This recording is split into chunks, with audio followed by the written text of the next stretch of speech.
Today I'll be doing the Suez Canal Crisis in Minecraft by me, Maxima. Yeah. So, what really happened? Well, a bit of backstory. There's this thing called the Suez Canal. It still exists today. And it was built by the French with some British interests in the late 1800s.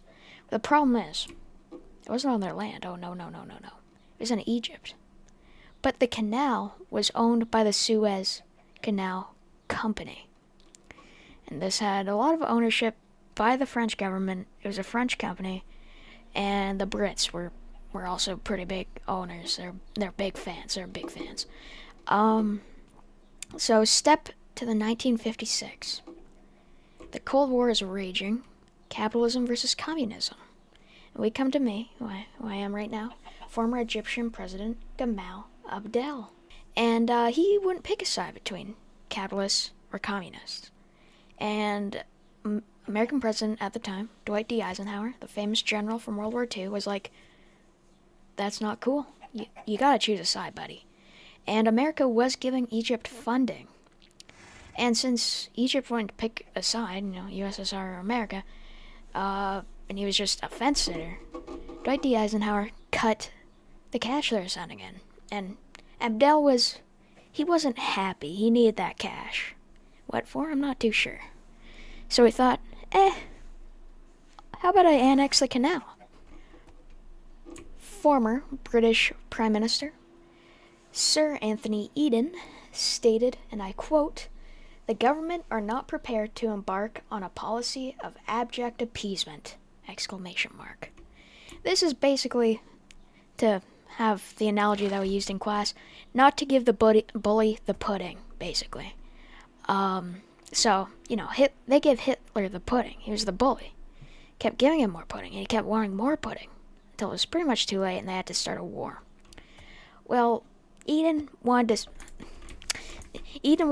stop it at the seed. He wouldn't give him the first bite of pudding. He wouldn't give him another cup at least. So as soon as Egypt annexed the canal, he was like, send in the troops. Because we don't need another world war. We don't. Also, the fact that he didn't want to lose influence in the Middle East was also a fact. Also, the French were also pretty mad. So what do? They sent in the paratroops. So, to simplify it just a tad bit, British paratroopers come in and they're like, not cool, guys. Not cool. This is like, this is kind of ours. So, boop. Let's pop our beautiful flag back on. But something really pesky called America. Yeah, Eisenhower was not too fond of this fighting, and Britain pretty much went behind their back and just kind of fought this war without consulting them. Same with France. He wasn't happy with either, and he basically threatened to throw them out of NATO, which is not a good thing, especially when war is on the table. You kind of want some allies. So to put it simply, the British fall back. The British fall back and they leave. The actual fighting lasts 9 days. 9 days of fighting over this puny little canal. But oh boy, Britain and France weren't alone. They had some new friends. Israel helped them out too. Israel was on the fight. Israel actually kept fighting for way longer. They didn't pull out of Egypt until 1957, pretty much a whole year after British and French troops had fallen back. But you may be wondering, what was the outcome? Egypt won. They got the canal.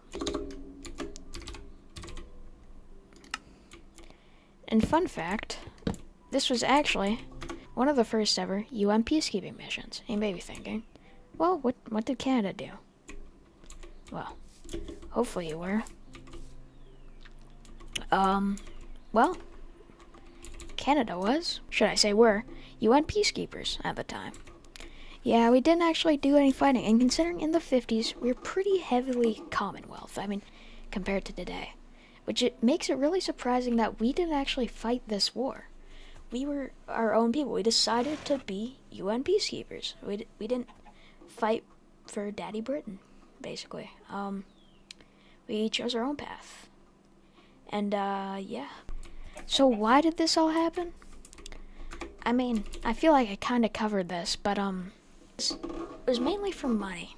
In the first place, Egypt wanted that money that America stopped giving them, so they annexed the canal, and then England and France, and then with their fun little friend Israel, wanted it back so they could make money. But they didn't. They lost. And yeah, this horse. Yeah. So, what are some short-term effects?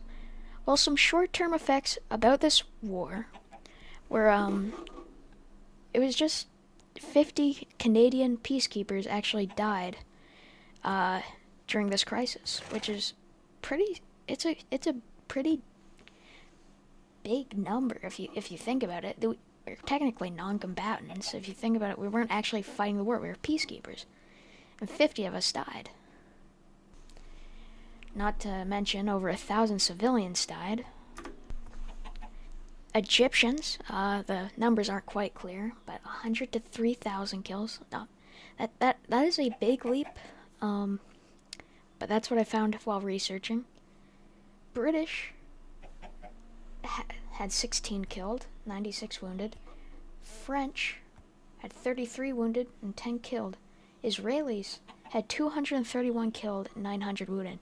And UN peacekeepers total 109 dead, and half of that are Canadians, which is, I think, it's crazy.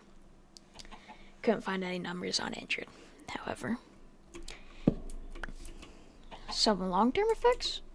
Well, behind the pretty obvious dilemma that would be a PTSD for some of these peacekeepers and soldiers in general, would be the fact that the canal is in Egyptian hands today. It's owned by Egypt, and yeah.